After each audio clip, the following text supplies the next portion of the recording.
welcome to the Spotlight on East Longmeadow. I'm Nevaeh Afonso. This show aims to spotlight on interesting people from our local community. We will sit down with various guests and learn all about the really cool developments that are going on around town, and also about the people who are making a difference right here. Our guest today is Gordon Smith, Superintendent of East Longmeadow Schools. Thank you for joining us. Oh, thank you for having me. I'm excited to be here. Okay. How has the beginning of the school year been? Oh, I think from what I can tell, the beginning of the school year has gone really well. We've had incredible enthusiasm as people returned from the summer, and that's both students and staff. And I've seen some incredible things taking place in the classrooms. Even with a fall that's been very warm in many of the weeks, it's still very good to see that in all our schools, students and staff are engaged, they're energetic, and working hard. So I think it's been a good start to the school year. I'd be interested in your thoughts on how it's gone. Is it going well for you? I think it's pretty good. We had the English STAR test yesterday. Okay. And then the math STAR test for sixth graders. This is sixth grade because I'm in sixth grade. Okay. And so we had the math STAR test, and I think that everyone did pretty well. Awesome. Do you think that you are going to wear pink tomorrow for Pink Day? I think that I am definitely going to wear pink tomorrow for Pink Day. Are you going to wear an entire pink outfit or just a pink tie? That would be I don't know that I own an entire pink outfit. Really? So, well, you're talking about like a pink suit? I'm not sure that I own it. Mr. Martin's probably the gentleman who will have the first pink suit that I've seen, but I don't even know if he has one. But I definitely own a pink shirt and a pink tie, and so I'll take a look at if I can put both of those together or just go with pink tie. Do you think you have any pink socks? Not that I know of, but you never know. I have 4 children, and maybe we have some pink socks in the house. So. Probably. Definitely if you have girls. They I might have 3 daughters, yeah, so they may have some pink socks that I could borrow. That's a good point. What were your interests in middle school? Like, what did you want to be when you grew up? You know, that's an interesting question. I hadn't thought about middle school and some of the things.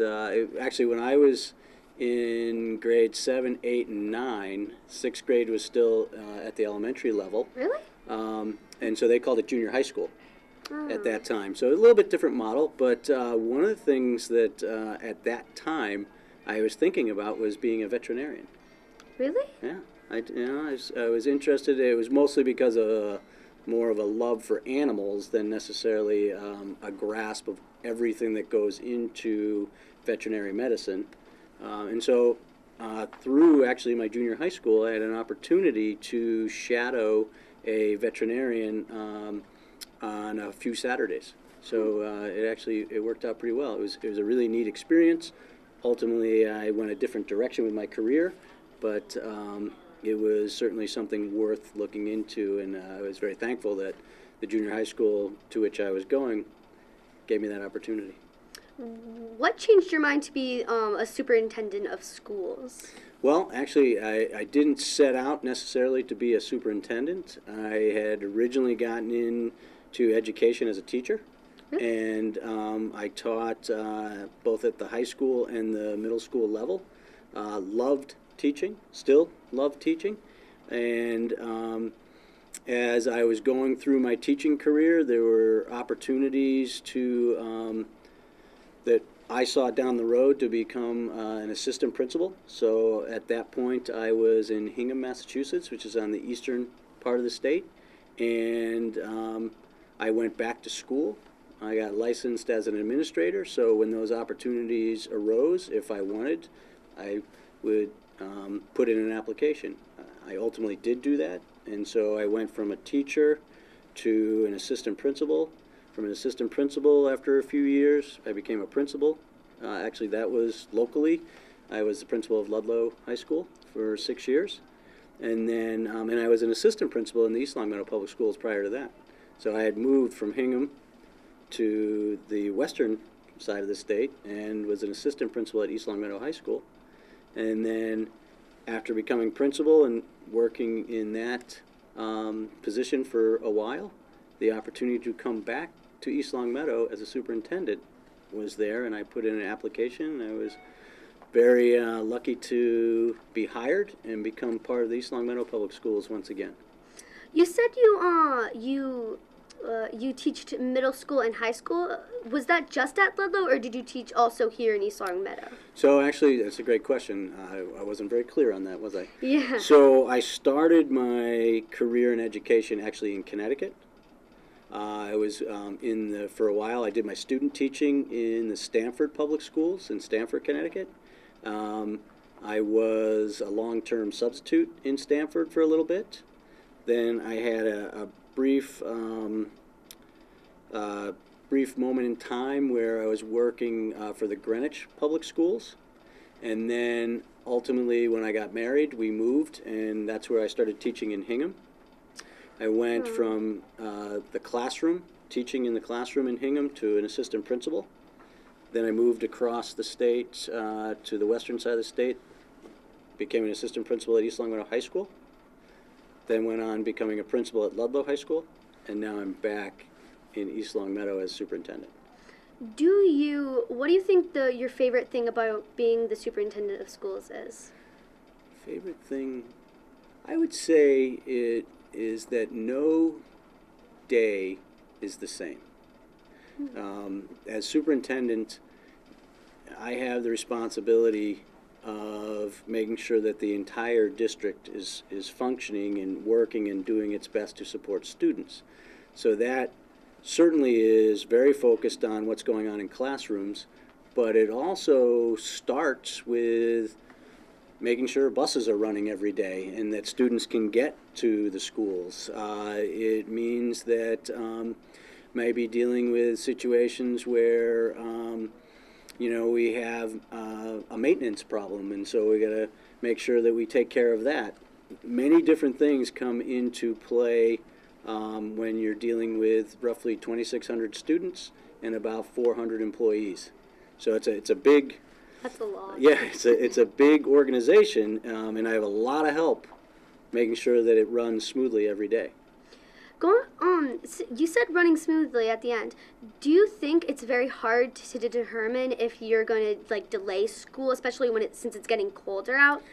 Like the possibility it might snow, it might be really hard rain. Are those decisions challenging? Yeah, those decisions can be very challenging, and when I have to make the decision, the most challenging is when we don't know exactly what's going to happen. The storm may not have really hit by 4 a.m. on a given day, and so we have a forecast that says it will hit and it will be a lot of snow.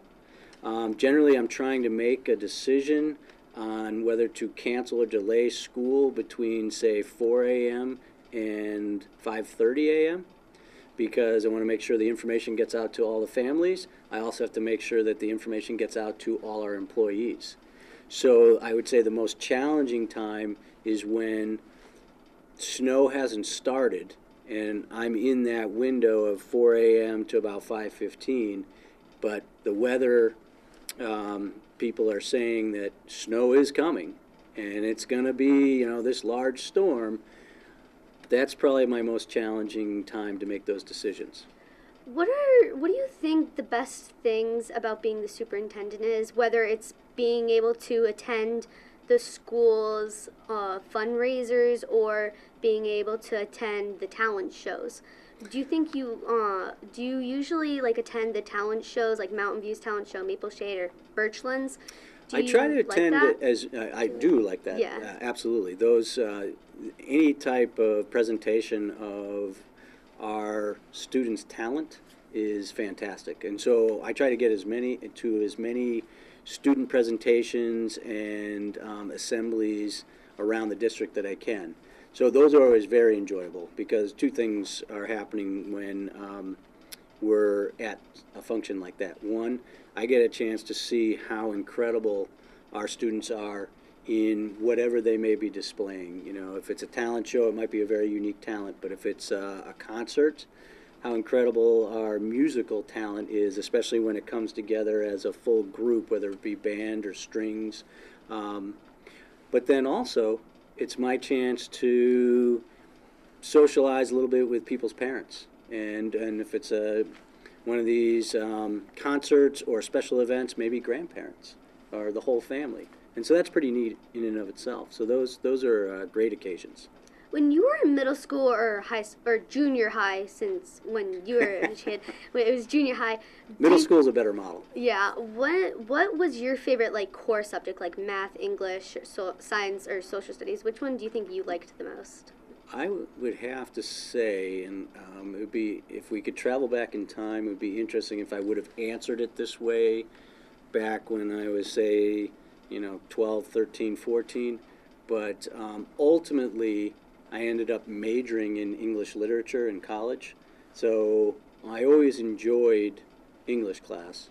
I enjoyed the other classes as well, as we talked earlier about the fact that I was thinking maybe someday I would be a veterinarian. So I was enjoying science, I was enjoying my other classes, but always had a special interest in English. That's very interesting. Do you think that you will stop by the schools for to wear all your pink and just stop by and say hi during lunch hours? If I can. Tomorrow, I always try to have, during any given week, times where I'm visiting schools. And so tomorrow, I don't know my entire schedule offhand, but I know that I am at a meeting early in the morning that's out of district. I think that starts at 8, and then I'll be coming back into the school district, probably somewhere around 9:30. And so if my day starts to free up where I can get over to lunches, I may do that and show off my pink. Yeah. Do you think that you would always, when you were in elementary school, do you think you would just what was your favorite lunch when you were in middle school, hot or cold? That's interesting. I never thought of that. I know that there are certain favorite lunches in East Longmeadow. I was not a frequent purchaser of hot lunch. Generally, we, at least in my household, were making our lunches. So I would have a sandwich that I made, and maybe an apple and some chips or something like that in a brown bag, bringing it to school. But what I always did purchase on a daily basis was milk, and when I had extra money, I might purchase some ice cream. Oh. So got in line for those. Do you think when you were a kid, in high school, did you think that you still wanted to be a veterinarian, or that you wanted to be a writer? As I moved into high school, I think I had moved a little bit away from that thought, and probably the time that I was able to see what veterinarians do, that helped in that decision making. Ultimately, I went from high school to college and was an English major. And so there was always the thought in the back of my mind of possibly going into education. But the first job that I took actually was a sales job in New York for a paper company. So I at least put my communication skills to work. Yeah. Who do you think that you would say thank you to getting you to where you are right now? Wow. There'd be a lot of people. Probably first and foremost to my parents. But I think I would have to thank all of my teachers throughout my schooling, both or all elementary, junior high school, into college. For that matter, getting me here today, I would have to thank students that I taught, because one of the things that I always reflected on as I was teaching is that it's really a partnership between the teacher and his or her students. And so I often learned as much from my students as hopefully they were learning from me. So it's a good number of people that I need to thank. Do you ever, on April 1st, April Fool's Day, do you think you will pull any pranks to anybody in, your office area? Does anybody do it to you? Not recently. But now that you're asking me the question, and this may go out on air, there may be some people who may think about it now. And I don't know that I've ever been creative enough in that way to pull off a good April Fool's Day prank. Do you think you'd join forces with any of your coworkers to pull one off? I think if I was going to put one together, I would have to join forces, and then combined, our creative thinking could come up with something. Yeah.